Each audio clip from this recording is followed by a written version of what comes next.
So what I mentioned to James Brown when I met him, like I said, I brought up the Tammy show. I said, "Man, I could not believe they tried to put the Stones on after you." He goes, "Yeah, right. That's right, brother." And I said, "But I think that I said, did you know that Mick didn't do a lot of dancing around in 64, 65 when they started? He had this charisma but he didn't run all over the stage like he started doing later." I said, when he saw you that night in the Tammy show, he started doing a little more of that. Yeah. And so James then put a book out, which I have, and actually referred, he didn't name me in the conversation, but he said, I heard, and I know it was our conversation, that Mick had not been doing much dancing until he saw us on the Tammy show. So that whole thing was a really interesting thing. Dan with Dan, Dan with Jen, Dan with Dan, Dan with Dan, Dan with Jen. Ron Jackson, welcome to 10 with Jen, where I ask 10 out of 10s, like yourself, 10 questions in around 10 minutes to get to know you in a fun way. I like it. Well, thank you so much for inviting me. This is kind of a different, off the beaten track way to go about things, and I think it sounds like a lot of fun. So I may come off like a total idiot, but it's only going to be 10 minutes of idiocy. So if that's what happens, it'll go away. No Trust one me. will. It's Trust just the me. internet. No one will ever find it. Alrighty, a little bit about you. Ron Jackson is the president of Internet Edge Inc., an online publishing company he established in 2000 after a diverse career spanning broadcasting, the music industry, and domain name investment. He initially found his calling as a TV sportscaster in Florida, later opening a successful record store before immersing himself in the domain name world. As the founder and editor of dnjournal.com, one of the first reputable trade publications in the domain name space, Ron exemplifies a clear passion for storytelling and entrepreneurship. Over the years, he has continually reinvented himself, thriving in various endeavors while building lasting friendships along the way. How are you, Ron? I'm doing a great lot better after that because that guy sounds really appealing to me. Ron, number one, window or aisle seat? For me, always an aisle. And Oh, same with Diana. My wife, when we fly together, we always get aisle seats opposite each other. Then you can get up and go whenever you want to. You don't have to climb over people. So the only drawback to that, of course, is if you're on the side, then the beverage cart comes through and dislocates your elbow about 2 or 3 times per flight. So you have to pick your poison. But so I yeah. figure there's probably that the aisle seat's always an advantage. What is the most terrifying animal?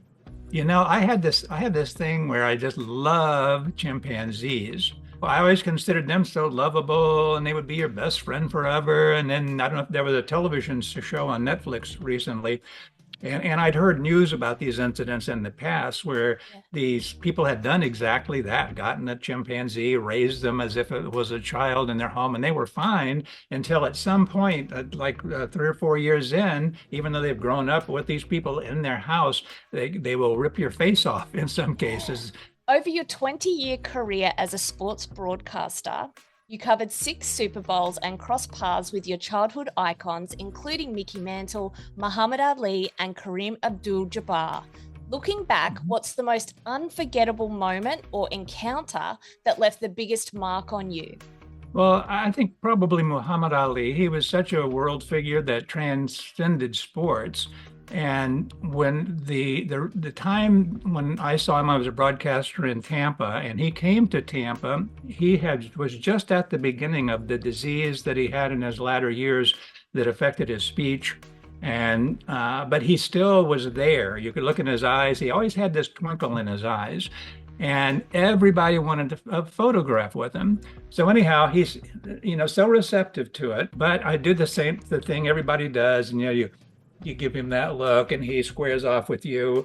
I'll swear to God, looking in his eyes, he got maybe more enjoyment out of that than I did. And the other people, you just see, he loved it because he could see the joy that he was bringing that person. Every single time he did it, he could see that was like a highlight of their life to be able to stand there with the greatest boxer, I think, ever, and to do that. With soul music running through your veins, you opened a series of record stores in the late 80s. Of all the concerts you've ever attended, which one was the most memorable and why? Oh, there were a lot of them. A couple that would stand out. One would be Elton John, and the reason for that is my wife was pregnant with our daughter at that time, our first child. So during the whole concert, Diana's feeling the baby kicking, and that she's just rocking away at those songs. So that's one I would never forget. Another great one, seeing the Rolling Stones for the first time. For anybody, that was in Tampa Stadium, and they had great runways that from the center stage that ran all the way up to the edge of the stadium. So we were probably 20 rows up, but Mick would come running directly at you because of the way they had that set up to entertain more people, give them a closer look. That was a Steel Wheels tour, so that was really fun. Also, Rod Stewart. This is extremely memorable because I met and talked to Rod Stewart for quite a while before his concert in Tampa Stadium in the mid 1980s. So I walked out of the sports office one day and I go down the hall, walk around the corner. I'm in the lobby, and Rod Stewart is sitting in the lobby.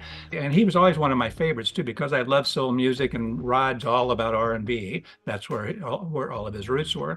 And I also happen to know that he was a huge soccer fan. In fact, I've just finished reading his biography, just one called Rod, about a month ago. And the whole first 3 or 4 chapters are about him playing soccer and almost became a professional. So anyhow, we went on for about probably 5-6 minutes just talking about that. And it was so much fun. He was so cordial. I just really, really loved the guys. When you meet a hero, you always hope that they will be kind of this image of them. And I felt like he was very much that. From radio to records to registrations, you have had a diverse exposure to business and its many ups and downs. What is the most important principle you've always upheld in your professional life?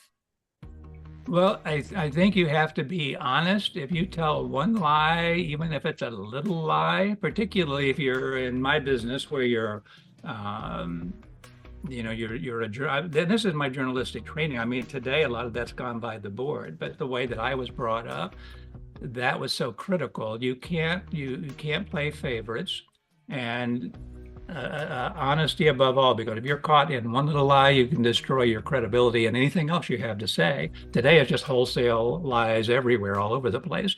In my personal life and career, I think that has been the most important thing that I feel like I've maintained. I don't know if there's been a white lie in there anywhere or not, but I've tried to be as 100% honest as I possibly can, so no one can ever come back and say, well, you said this, or I heard you say that. And if you're trained that way, it's really not difficult to do. It's just like a habit that you form, and you just you just don't say anything that's not true. After 40 years of marriage to Diana, what's the most valuable advice you can share with others wishing to build a lasting and meaningful partnership? Well, I can't speak for everyone, but what worked for me was finding someone with infinite patience. That's a really good quality to have with a lot of guys, and definitely with me as well.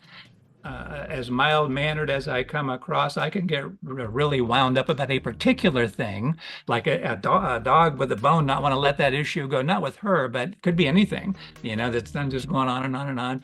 And to a very large point, she would just kind of sit there and listen until I cooled down, let it go, where a lot of people would write, enough of that, I can't stand it. I would say, but if you're telling me to distill it in one word, I think patience is a good place to start. Like my dad, you were drafted for Vietnam as a young man. He vividly recalls the exact moment that he received his draft notice. Do you remember when and where you were when you got yours, and how that experience impacted you? As I recall, I got it in the mail, but I was, and I saw the address where it's from. I said, well, here it is. And so to me, it wasn't a surprise. And I think for most of us back then, I'm not sure, again, what his situation was. Later, just after my time in, they put in the lottery. So then there was a lot of surprise element. If you were lucky enough to draw a high number that put you back, or whether it was a luck, I forget what's into the scale, but a number, then you were pretty much home free. But in my case, it was how many men of military age they had in your county. And you could see how many were going. One thing that I'm sure I was a little worried about it, because that war was really heating up. And I think you put out of your mind that there's a potential that you would die in it. At that age, you kind of think like you can live forever. So, I went, and one thing that helped is I went in with there were about a half a dozen of us from our county, some from the same high schools, some from that had graduated, and one from the north, just north of us, just two schools. So I went in with a handful of friends. And so we got to go through indoctrination together where they shave your heads and they're giving you all the shots. And then we went to basic training next and went through all this. If you have to fight with what they call pugil sticks. And that's a vivid memory because they put me in with this guy twice as big, and then they beat the crap out of we beat the crap out of each other with these poles that have big pads on the end.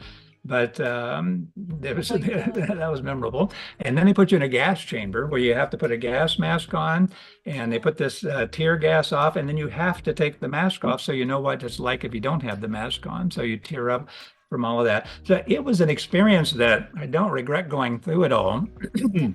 The thing that of my whole time in, the most memorable thing was when I found out that I wasn't. Well, I could have gone to Vietnam, but I found out that I wasn't going to be in the infantry. And the way that worked is that at the end of basic training, they put a big whiteboard up on the side of one of the barracks, and they would write the job description, what you are going to be assigned to. Now that you're done with basic training, you're going to go into real military. So I go, and now all the guys are crowded around the whiteboard to see where they are, and they all see infantry. So I'm at the back. I can't even see. I just turned around and I went back. That's okay. We're all infantry. So I'll go with some of my friends. We'll hope for the best and, see what happens. So I go back to the barracks, and about 10 minutes later, they come filing in. And these guys go, "You lucky SOB, you." And they're I go, "What? What are you talking about?" They go, "Didn't you see the board?" I said, "No." I said, "No point in seeing the board. There's nothing but infantry written on it." Yeah. So by then everyone had cleared away. So they said, "Go look." So I went back around. By then the crowd had gone away. I'm over here, radio TV specialist Ron Jackson. And I go, "Oh my gosh, did I dodge a bullet here?" So I thought that was a blessing from God, if there ever was one.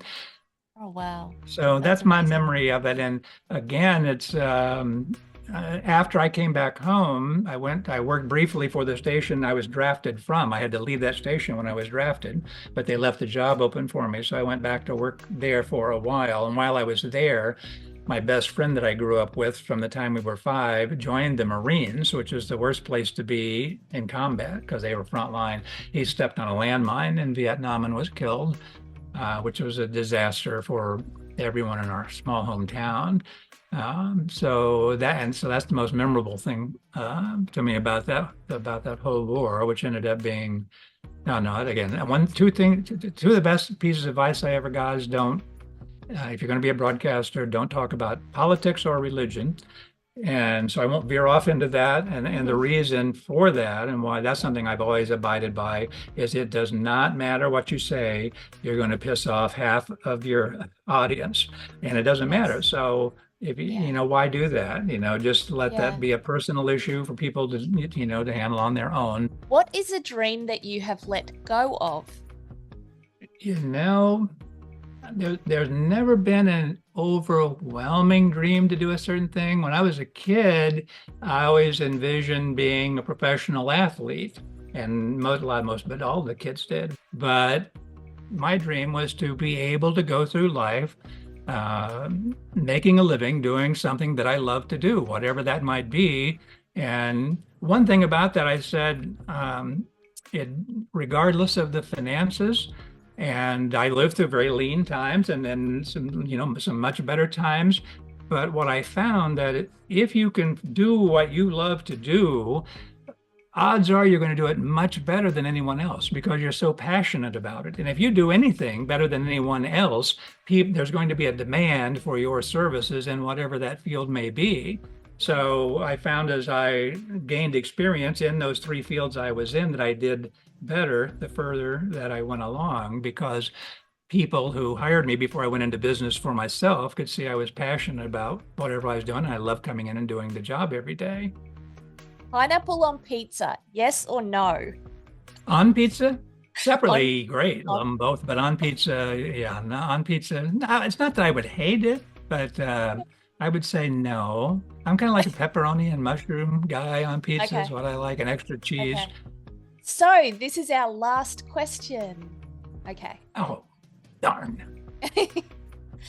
I've really enjoyed researching you for this interview and have learned so much. But is there something you can share that I wouldn't have discovered? I Yes. mentioned that I was in a movie, and the Yes. reason that you wouldn't have discovered that is because it sank without a trace. It was a film. It was actually with a good cast. Jessica Walter. Some people may remember it was a very serious. This is in the 1970s when I was in my early 20s. Jessica Walters was a very serious actress who was in a lot of stuff. Susan Anton was kind of the beautiful blonde of the day who was all over TV. And Frank Converse was a male star who had a hit show on NBC called Coronet Blue, I think, at the time. Yeah. So that was an interesting experience. So anyhow, if you go to YouTube and look up Spring Fever movie, the whole film is on. You'll never sit through it, but the whole film's there. It's like an hour and 40-minute movie, I think. We're getting more views after this, Ron. Spring Fever is coming back. Yeah. Well, thank you for your time today. You've now been 10 with Jen, Ron. I loved it. This was great. And next time we have to think of another name that allows for more time, like a couple of hours with Jen. It's all, I know it's going to be fun, and it was. I do say in the introduction, in around 10 minutes. In around 10 minutes. Yeah, round it off to 55 or 60. Round it off to an hour.